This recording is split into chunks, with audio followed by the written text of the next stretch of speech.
everybody for coming today. This is the webinar on, we call it Your Home Health Care Agency is 5 times more likely to be audited by OCR than the IRS. I found that quote somewhere, and we're going to talk about what a security risk analysis is, why, what that means for home health care. And this is, you know, it could very well apply to private duty at some point, but it definitely applies to home health care agencies that are Medicare certified and dealing with Medicare and Medicaid. And so I'm going to introduce Brian Brothers here in just a second. But what I want to tell you is that although we do have all the lines muted, we will take questions. And the way you do that is you go ahead and type your question, and you have a little panel there where you can open it up, or a little control area or dashboard. You can go ahead and type your question in any time. You don't have to wait for the webinar to end. And we will take questions on a first-come, first-served basis. And then we already have a few questions that we're going to answer that are the most frequently asked questions about what Brian does and about all of this information. So please, please, we want you to ask questions. And with that, we're going to get started.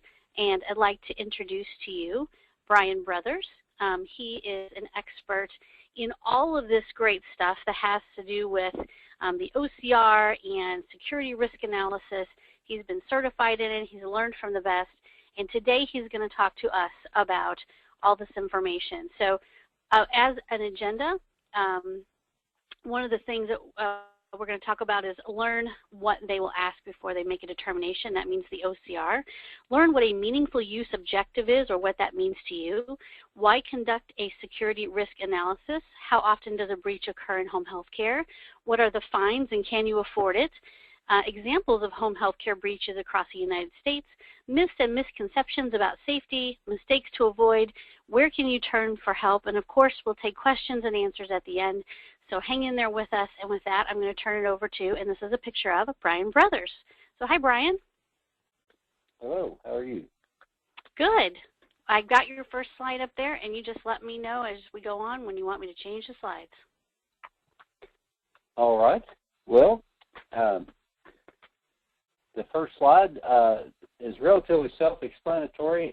It's to make a statement to let everybody know how important it is to look at the situation.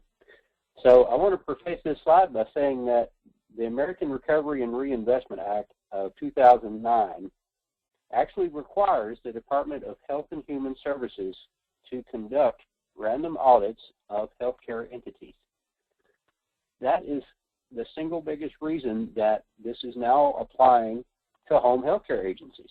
It's applying to nursing homes, your doctor's office, your dentist, just about any facility or business that is employed in the medical field. These audits are branching out every year, and we're kind of seeing the beginning of it now, but every 6 months or so, things get a little bit bigger and broader. And so we are trying to stay ahead of this with the home health care agencies and get them prepared before auditors start showing up at your door. So this first slide, the final omnibus rule, marks the most sweeping changes.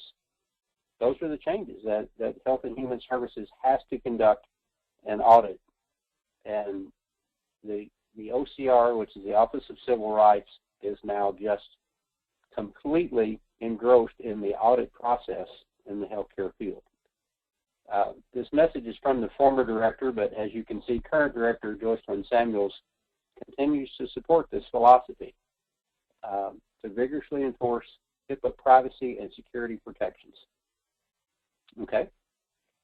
All right. So prior to HIPAA, there was really no universally recognized security standard to protect health information. And you're going to see a lot of little acronyms as we go through this. PHI is protected health information. Some people call it personal health information. In a little while, you're going to see an E out in front of it, electronic protected health information.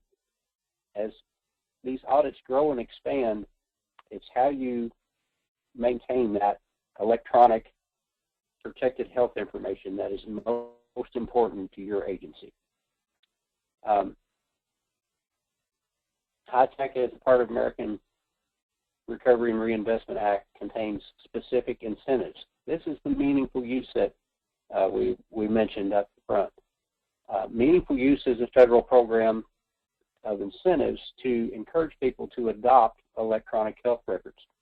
Many folks in home health care have actually missed out on these incentives, and I will tell you that if you have a medical director, a physician on staff, if you employ nurse practitioners in your business, then you will definitely qualify for some of these incentives. And you want to look into this. It's a pretty substantial amount of money. It also broadens the scope of privacy and security protections listed under HIPAA, and the increased repercussions and enforcement potential for noncompliance. That's what these audits are the beginning of. There's a great deal of emphasis now, and even just 2 weeks ago, you may have heard how the president had adopted some new measures for e-security. It's a continuing effort to try to stop occurrences of the release of your private data. Okay, go ahead.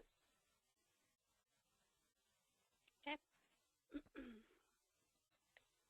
So, as a part of ARA and meaningful use, this particular meaningful use objective came out. This is a core objective in every phase of meaningful use.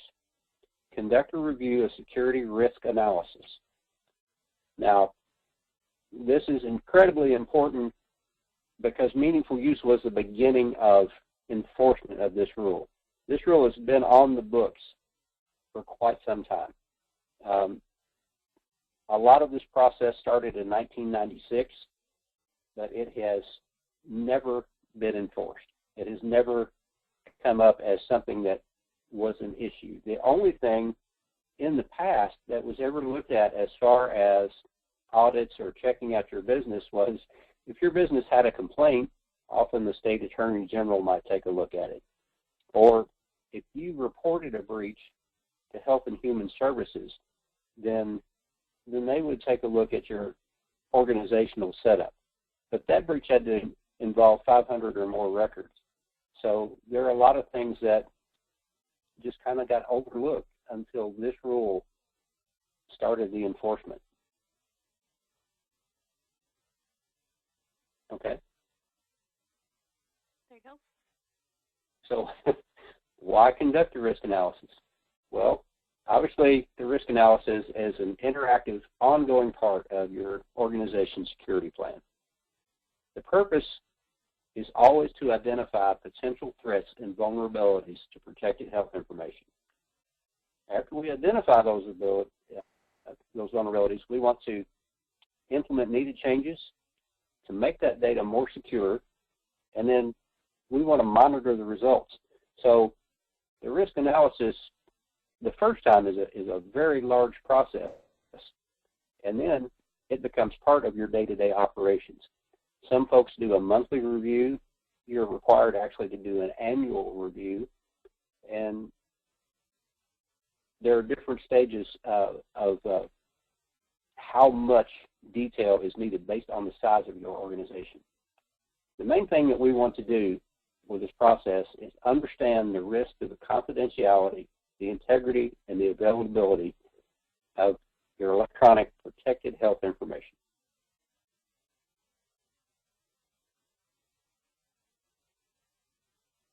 So what information will the risk analysis provide? The first thing we're going to do is look at the non-compliance of HIPAA and other rules and regulations. There is a tremendous amount of information out there about the policy and procedures that you need to have in place. And again, this has been very much overlooked in the enforcement realm up until this time. We want to identify threats and vulnerabilities. Now, this is something that you don't think about on a daily basis in just your day-to-day operations, but there are tons of threats to personal information. The information you keep in a paper file is easily misplaced, stolen. Those are hard forms to protect, and you need to have a policy in place as to how that is taken care of. Electronically, there are vulnerabilities with apps on your cell phone, your iPad, your laptop, the use of a thumb drive to store information, the use of a portable hard drive. As a matter of fact, the very first find, the very first occurrence that triggered so much of this enforcement was the use of an unencrypted thumb drive by a home health agency. And what happened was, because they used an unencrypted thumb drive and it was lost, they had to report a breach to Health and Human Services. When this happened, they were fined $150,000 because there was no way to determine how many patients' information were stored on that thumb drive. So the importance of that story is they could have gone to Office Depot and spent $20 on a secure thumb drive and saved a tremendous amount of money and fines and headache for this entire process.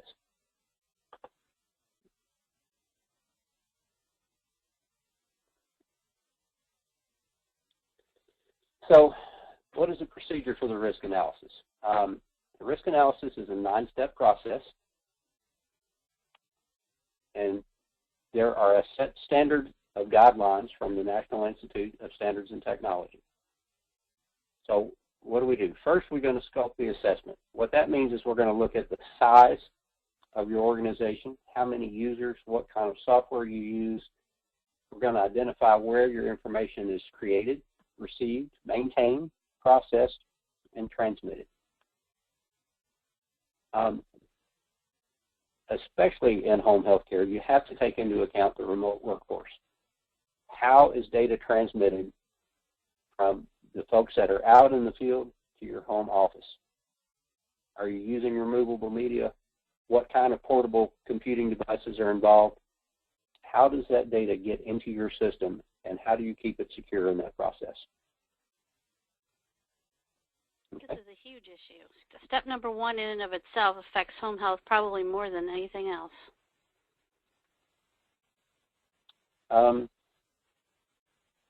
Gather information. Again, this is directly related to the size of your organization, the details of what kind of system you use, the conditions under which the information is created and maintained. Again, if you're doing all your intake out in the field, how do you get that information from point A to point B? We want to identify the security controls currently being used and how they protect and do they protect that information adequately. From there, we're going to compile a list of potential threat sources. Now, threat sources, this sounds kind of simple when you start thinking about, well, what kind of equipment do we use? What do we need? You know, do we just need better equipment? The biggest potential threat in any organization is employee training or lack thereof. Policy and procedures that are in place. What is your standard mode of operation? And it doesn't matter how big or how small your group is, and you're going to hear about this in a little while. There are so many potential threat sources that even the best risk analysis is probably going to miss one. But there are some cases where you come in and you want to identify the biggest potential and solve that problem first. Identify potential liabilities. Well, with the list of vulnerabilities, when you're looking at where information can be disclosed, there are ever-changing rules about how information can be disclosed. Can a guardian or family member receive the information? Is the person you're dealing with as a patient, do they have all their mental faculties? Are they able to make decisions on their own? If they are, they may restrict the release of information to certain family members.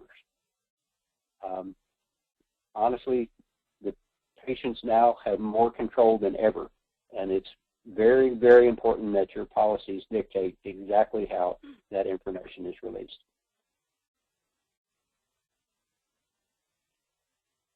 Assess current security controls. So we want to determine if the implemented or planned security controls will minimize or eliminate risk. Now, in your agency, in your network setup, your IT guy most likely has a very complex setup for security measures, encryption of data, firewalls in place.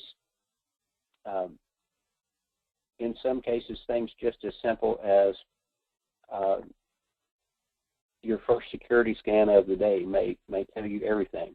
You may have virus software that is outdated, and it becomes a threat because the virus software works in conjunction with a firewall. If things are not set to automatically update, if they don't do it in real time, then there's an opportunity for that piece of software to be exploited. We want to know about that. There are different brands of firewalls, and one of the things I dealt with in a hospital setting is a firewall would not stop a threat associated with an email app used with Mozilla browser. There are things that get to that level of technicality that are very important to your organization.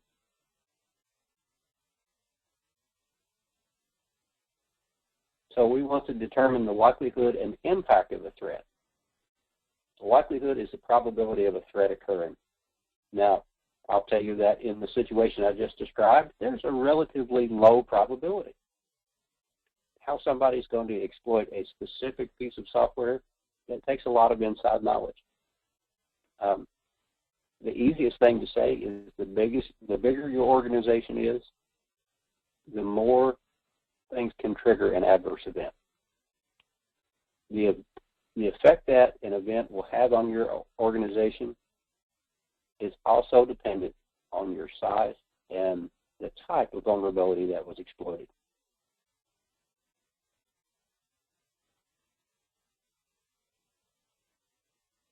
So we want to look at the level of risk, and we want to assign values to the risk based on the likelihood and impact of a threat occurrence.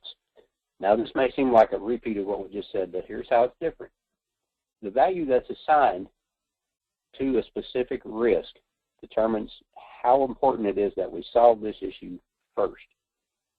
For instance, if you have a password policy that says our 500 representatives are going to change their password every 30 days, and this is strictly enforced, but on your intake form, the password that's used to input that is 12345. You have a significant issue with security that somebody has just not looked at. And I'll tell you why I said that, because I found that in an office. I found that right here in my home in central Kentucky.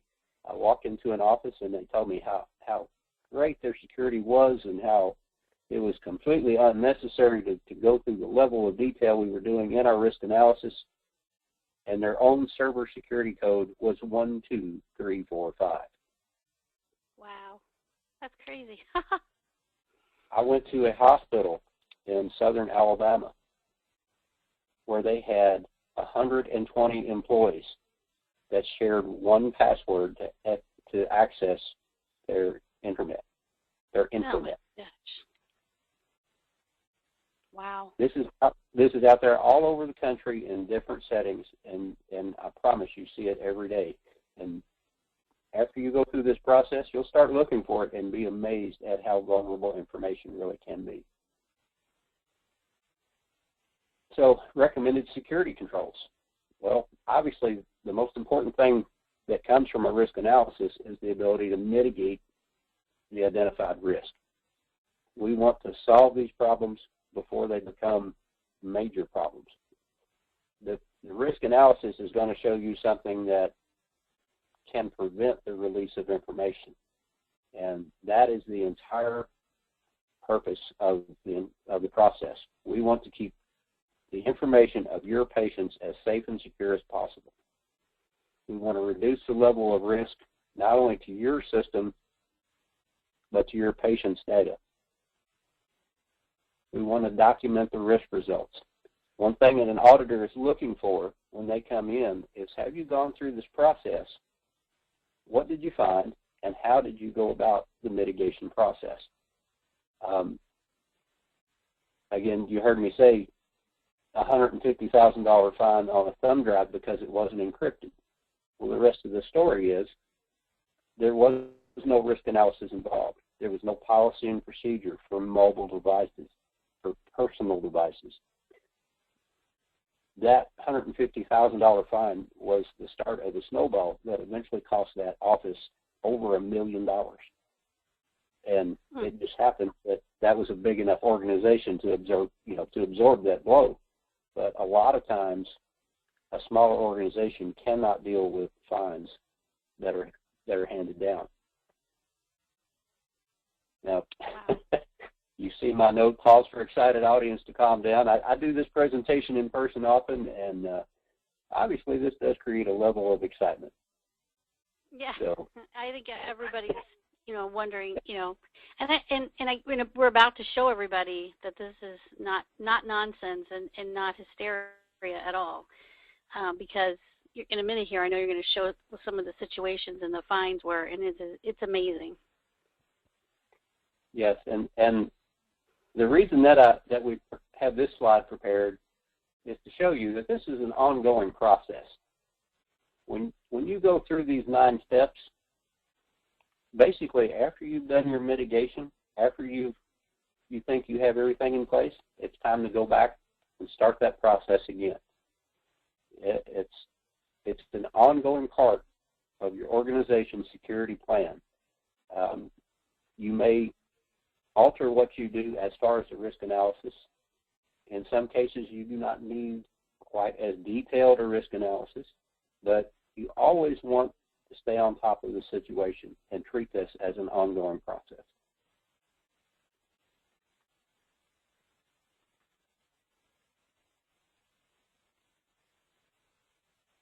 So, okay, go ahead. The 3-tiered approach, audits, audits, and more audits. Well, right now, the way audits are performed, it starts with those that are participating in meaningful use. And meaningful use audits are very mild. If a Golian company is a private contractor, what they're looking at is your facility, does your company have all of the right criteria met to receive meaningful use incentives? And 99% of the time, you do. You have a certified software, you're performing all the necessary measures. Their audits are kind of limited in scope as they only look at meaningful use. And then you heard me mention the Office of Attorney General. Attorney Generals for each state generally will perform audits based on customer complaints. Now, I'll tell you that in home health care, honestly, you receive more unfair complaints than in any other healthcare setting. And I know I'm preaching to the choir there, that goes without saying, but it's very rare that an Attorney General's audit will go into the depth. And can you go back to that slide for a minute? Oh, sorry. An Attorney General's audit usually doesn't go into the depth of the other audit, which is the Office of Civil Rights. Now, the Office of Civil Rights started their audit program about 4 years ago. It was out there on a very small basis, and they had not expanded out into the home health care field at that time. The original audits were limited. They were funded by federal grant money, and OCR did such a good job in recovering funds and pointing out some things that needed to be changed in the healthcare scene that it was continued. The problem with the Office of Civil Rights continuation of audits is this. The OCR is now solely funded by the money they receive from fines and penalties in their audit process. That means the folks who work there, the people that are doing these audits, they're feeding themselves. They're taking care of their families based on the money they bring in from these audits. They have to find things that are wrong. That's how their job continues. Okay? Wow. So there's a huge amount of financial incentive for the Office of Civil Rights to get this stuff done. Yes, and I really honestly feel at some point you're going to see a conflict of interest lawsuit over this particular situation. It's not really common knowledge just yet, but it's getting there. Folks like me are telling everyone about the situation. The bigger organizations like AHIMA and HIMSS and AMA, they're getting the word out about this particular situation, and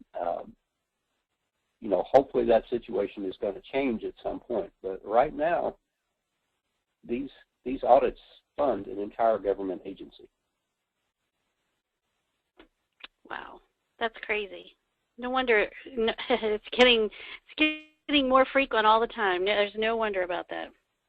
Yeah. So while audits are in progress, they may or may not affect you. Many audits are a result of breach situations. So how often does a breach occur in home health care? So we've given you a little multiple choice quiz here. And I got an answer for you. I'm going to say C, a breach every 3.5 hours. That is correct. Oh, well, I totally guessed at that. I figure breaches happen all the time because home health care, in particular, hasn't been hit by this as hard, and it's coming. And so I figure whether we know it or not, it's probably a breach pretty often. The reason it's important to emphasize this particular slide is because it is specific to home health care, a breach every 3.5 hours. Now, on top of that, I want to tell you that out in the world, a breach is happening every 7 minutes. And I will also tell you that everybody listening to us right now and everybody that these folks know, everybody that you've ever been in contact with in your entire life has been subject to a breach, whether they know it or not. That's how much data is out there and how vulnerable it is. Wow. That is crazy. But it doesn't surprise me in the least. It's just another reason why we all should be protecting our own private information. But that's just crazy. You do want to protect your information as much as possible, but you can't always we'll do get it. in a minute. Surprising information. Well, maybe I just let that cat out of the bag, but I'm using Florida as an example, but this is pretty standard in any state in the last 2 years. You see here in the last 2 years, over 14,000 records have been released. Now, this is limited to the home health care field. This is not all the practices in Florida. The University of Miami had a breach. It involved 70,000 patients. That's about a tenth of the patients that they see in a year. But, that was, there are breaches all over the place. From any major institution, you can pretty much find that. Settlements are still pending in some cases. What happens with a breach is when information is released, a lot of times the breach isn't caught until somebody has gone through the process of being involved in identity theft. And then authorities trace that situation back and, how did you get this information? I will tell you that medical records are the single most vulnerable issue with identity theft at this point. I made a big note there, paper records involved. One of the biggest things that happens with the theft is that your intake forms are very, very vulnerable. They contain all the necessary information, and for those that know what they're targeting, that's what they're looking for. Yep, they get thrown out in the trash by some unsuspecting person, or an employee who has a bunch of stuff in their car and quits their job, or just forgets. We've had gotten a letter from our physician's office when they went to electronic health records. All of the, I guess, patients that they hadn't seen in several years are kind of in a static state, like, just hadn't been in. All of their records, someone in the office threw them all in the trash out back. And I don't know how they figured it out or found it or whatever, but they ended up reporting it. And we were active patients, so we weren't one of the ones that got thrown in the trash. But all of us, every patient, got a letter and a free offer of, it wasn't LifeLock, but it was one of the, security system things, protect your identity things, for a year after that happened. And that had to be costly. And I think you've got a slide here that's going to show that.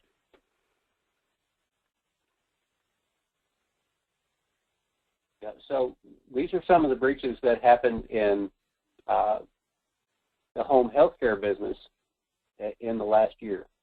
Home healthcare of Mid-Missouri, 4,027 records. Hope Hospice in Texas, 818 records. All of these breaches are required to be reported because there are more than 500 records. The other part of breach reporting that is very significant is if you cannot prove how many records are on the device that is lost, stolen, then you are responsible to report it as a breach of 500 or more records. Wow. You can see a line of health in April of 2015. That's very recent. When I'm looking at my calendar, I think we're still in April. This month, we have seen a breach of 838 records in home health care. Now, I'll also tell you that out in the business world, if you read your paper, listen to the news every day, you've heard of a breach in the last 3 months from Anthem, a major insurance carrier. That's our insurance carrier. Woohoo! You've heard of Home Depot, Target, Citigroup last year, Barnes & Noble, BP, Community Health Centers based out of Nashville, Kaiser Permanente. All these groups have had major, major breaches, and they're all going through the same situation. The largest breach last year, 179,000 records from one California-based provider. Phew. Can you imagine trying to mitigate the loss of 179,000 records? Now, when a breach happens, immediately there is an investigation. You're going to perform an internal investigation, and if it does not satisfy Health and Human Services, then the OCR, the Office of Inspector General, various agencies will also follow up and do audits. Each audit has a different penalty structure. They're similar in phases, but somewhat different, as sometimes what gets involved is something called willful neglect. It means you know you should have done this, but you just chose not to.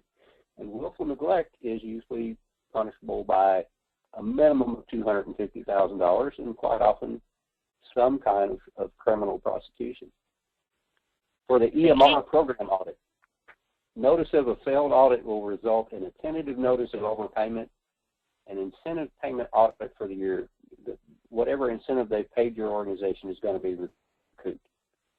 Now, the next one is my favorite one. Fraudulent attestation punishment may involve imprisonment, significant fines, loss of license, and exclusion from participation in the incentive program. And it always makes me wonder, after you've paid the fines and gone to prison, do you really care that you can't participate in that incentive program anymore? Probably not. What I think is great is that you can't say, well, I didn't know. That's willful neglect. Yeah. So OCR audits have varied fines. And the fines are dependent upon severity of findings. The largest fines up to $1.5 million per occurrence. Now, I've got to tell you that I don't think we're going to see a $1.5 million fine happen this year. Most people are, especially your larger organizations, are aware enough now that steps are being taken to not involve themselves in this kind of fine. But multiple violations due to willful neglect, again, where you can't, this is what you just said. You can't say you didn't know to do this. This is just like, hey, I didn't know I was driving in a 70 in a 35 zone. You know, that there's plenty of regulations posted out there, and it is your responsibility as a provider to know these things. And that's where folks like me come in and try to keep you informed about it. So other violations may result in lesser penalties. $10,000 per occurrence, not to exceed $250,000. The violations that are often picked up in this kind of phase is, for instance, if you're admitting your patients into a hospital and you're upcoding as a physician, that is the most common per occurrence fine that you're going to see out there. If a violation is due to willful neglect and it's corrected and there's no violation of an identical requirement in a year, basically you hang out a year's records for them to look at. Now, the purpose of a risk analysis is we never get to this point. You never have the OCR or CMS or any other federal agency, the Office of National Coordinator, looking over your shoulder for a year or a 3-year period. Ugh. Go ahead. Each audit program can result in criminal penalties. Honestly, very few result in criminal penalties. It takes a lot of willful neglect to get to that situation. But I just want to go back and touch for a moment on the breach we mentioned earlier. The breach in Minnesota was 838 records. The mitigation for that situation was to provide a LifeLock type of software, identity protection software, to this group's patients.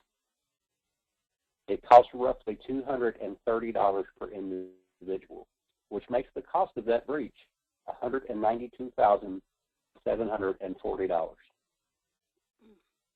Now, there are also costs out there that compound this, because obviously you've gotten some bad press. You do lose patients, and there is a recovery period. It takes, a year and a half for this to go out of the public's memory and keep you, it's a stay afloat situation for many businesses in that time period. So, yeah, $193,000 could easily put a small home care agency out of business. Right. So what we want to do, obviously, is never let that happen. Right. 2013 saw the first fine for a breach of less than 500 records. This was a hospice, and it was very hard for me to think about this. The first time I saw this, I actually had to go back and investigate to see if this was true, because why would you fine hospice? Well, because 440 records were stolen. It was a lost laptop. It turned out actually to be a stolen laptop. But the key was they had performed no risk assessment. There were no appropriate measures to address the risk that the laptops provided. They could not prove that the information on them was encrypted. So they were hit with a $50,000 fine. They had to implement a corrective action plan, which included a risk analysis and included a policy that every organization should have in place, which is called a sanctions policy. Honestly, it was a theft, and it was not necessarily the fault of an employee, but a laptop was stolen out of an employee's car. And, that's just one of the things that happens on a daily basis out there in the field. So, again, the important thing about this particular slide is they had just not done their due diligence and taken the appropriate security measures.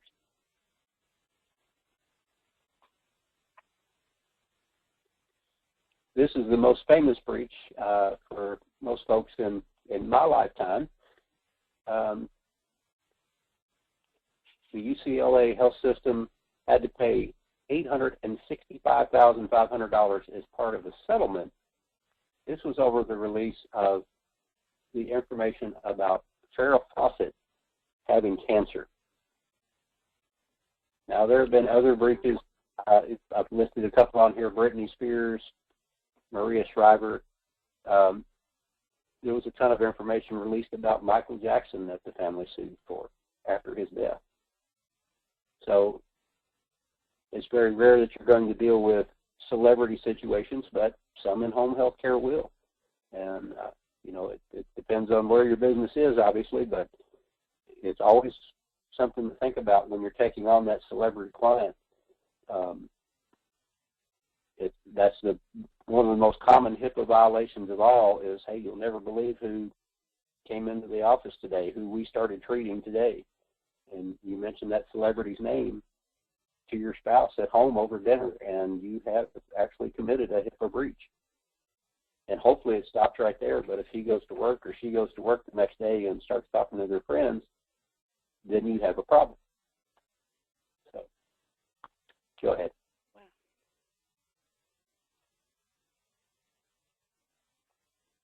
More than money. So we talked about this a little bit. Failure to pass an audit from any of the organization can result in more than just penalties. It's the reputation of your organization, and it's how you deal with that press that are very important in that situation. So I always ask the question now, how many have experienced a breach? And I'm here to tell you that all of us have, whether you realize it or not at this point. Go ahead.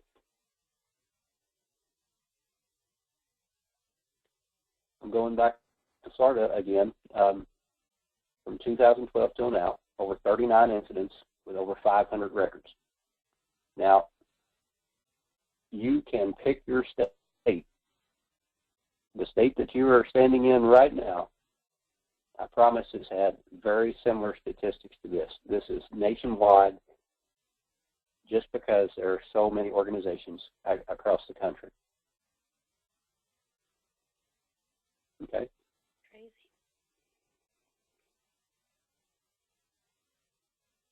So the things you want to consider. First of all, the risk analysis are sold in many forms. They can be purchased as a kit. They can be done internally.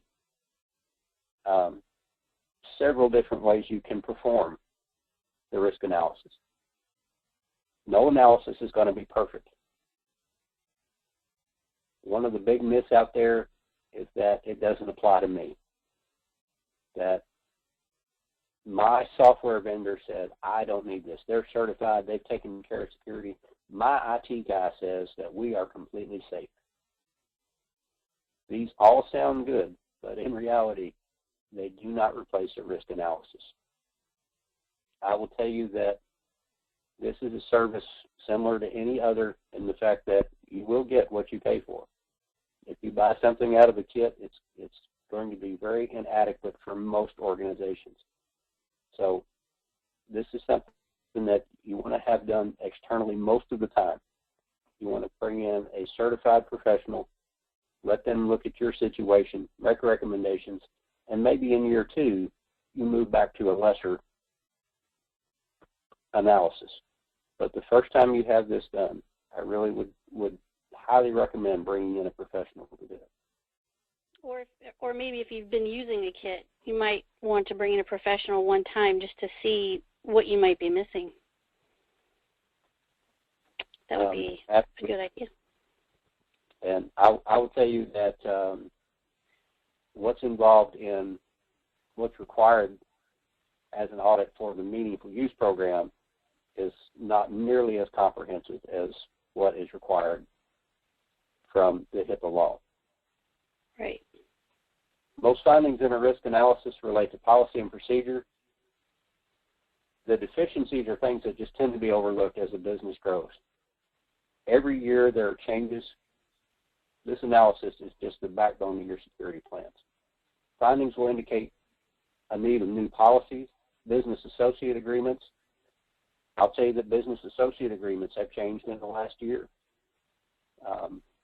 When a business associate releases patient information, you are also responsible for that, and you need to have the steps of mitigation within your business associate agreement. You need to know, you need to let your business associate know that they're responsible and you are responsible, and determine how you're going to share the cost if a breach should occur. Oh, you're still on the slide. Mistakes to avoid. So, do you want me to go to the next slide? yeah, you can. Again, audits are going to come in different strengths and sizes. The main thing is be prepared, start the process, learn what is going on with your organization. Once you can identify the deficiencies, start a mitigation plan. It's going to be documented, and a part of a risk analysis is, hey, these are your issues, these are your problems. This is what needs to be done to address them. So sometimes it's assigning responsibility, sometimes it's something you yourself are going to do just to correct a very simple situation. The main thing is, this is going to demonstrate to an auditor you have performed your due diligence, that you're trying to be compliant, and even if an auditor comes in and finds something, they're going to be working with you, not just saying, hey, you should have done this, this, and this. Instead, you're going to have knocked out, if you will, most of the requirements that they're going to look at. And if there is something left, then you can bring in your professional and say, hey, we missed this, and this is something that we want to start mitigation on now. And show your auditor that, you're striving to be compliant.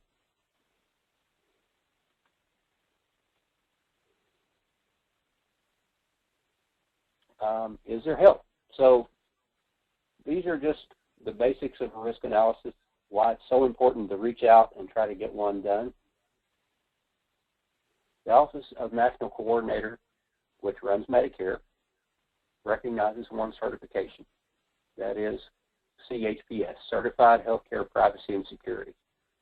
These are the folks that you want to look for when you're reaching out to have someone perform these audits for you.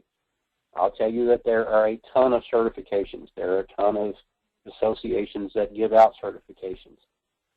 Certified in Healthcare Compliance is a great certification. It tells you that you know a lot. It does not stand up when an auditor is looking at what you're doing from this particular aspect. So you definitely want a CHPS. Yes. If you're looking for an auditor. Mm-hmm. And are you a CHPS? Yes, I am, and I don't say that to be self-serving. That's not why it's on the slide. It's very important that you understand that these are the folks that you want to do your risk analysis. And in every state, there are probably 3 or 4 people that hold this certification. It's very rare that you're going to find many more than that. This is a somewhat of a niche right now, and obviously it's a field that is going to be growing. I'll tell you, the people that hold this certification, like myself, I'm not a compliance expert. If your association, if your business has a compliance expert, they're going to know more about compliance than me. If you have an IT director, he's going to know more about IT than me or anyone else that holds this certification. But our job is to go through this risk analysis process and work with your compliance professional and your IT professional and show them, hey, these are the issues that concern us, and this is how we would suggest you mitigate them. So I have a couple questions for you, Brian. My first question is, do you travel? So if somebody in Minnesota, you mentioned you were in Central Kentucky, if someone in Minnesota or someone in Florida or New Jersey wants to have you come out and do a security risk analysis, will you travel? Absolutely. Okay, and I know this is a hard question to answer. Well, maybe not a hard question to answer. You don't need to give out pricing because I know it's not free to have you come out and do this. Obviously, it's how you make a living. But is it possible to just have this done one time, or is it a better idea to have it done one time and then have you come back out every, say, 6 months or every year to make sure that things are still, or you might find something new, you might, just make sure that the things that you talked about before were followed up on. What's the best case scenario there? Well, I'll tell you, it somewhat depends upon the size of your organization. Obviously, for a very small organization, you may not want to pay for a large annual fee. Right. So that's something to look at, based on the size of your organization, based on what the initial risk analysis finds. That may sometimes tell you if you're a smaller organization. A larger organization, absolutely you want to do this on an annual basis at a minimum. My suggestion is that you use an organization for a period of 2, 3, maybe 5 years, and then switch organizations. Always in an effort to stay compliant, but also showing that, you're looking for more information than maybe you saw that with that initial analysis. I got you. So if somebody used you for 5 years, your recommendation is to maybe switch to someone else at the 5-year mark so that you have a fresh set of eyes coming in the office door. Right. And now I'll tell you, the way that I do things is I always bring in that fresh set of eyes. With any organization, I am always a part of the initial analysis. Sometimes I will conduct it completely myself, but the folks that I'm going to bring in are also certified or they're from a different specialty. If you don't have an IT professional on staff, then I may bring one along because they will see something or they will be able to correct something that I see that maybe you don't want to have to hire someone else to do. If you don't have a compliance professional, then we may bring in a compliance person to look over new policies that are to be implemented. Physical security, if you have a chain of offices across your state, it's also important very much to look at the physical security of those offices. So I bring in a forensic specialist. And the reason I do that is because that is one of the most vulnerable times when information is stored in a building. If you give a professional hacker 3 hours of time in your building at your server to access your information, you just gave them 2 hours and 45 minutes longer than they needed to take every piece of information your business has. So amazing. We want to come up that right. So this has been a very eye-opening presentation, and normally we do our webinars on marketing, and this one's more on the technical and obviously compliance and HIPAA and security end, which is a little different for us, but there are, literally, and I'm talking to everybody out there in the audience, whether you're on this live or you're listening to it later, thousands and thousands of home health care agencies out there who are not associated with a medical center, and medical centers, not all of them, because Brian's run into them, but majority of the larger entities have gone through this. It doesn't mean there still isn't an opportunity for a breach, but most of them have, some kind of security risk analysis going on in a system all the time. But for home health care agencies that are not affiliated with a big medical system or not owned, I should say not owned by a big medical system, and you're kind of on your own for medical records. You have folks out in the field with iPads, with their phones. You have them with paperwork that's in paper format.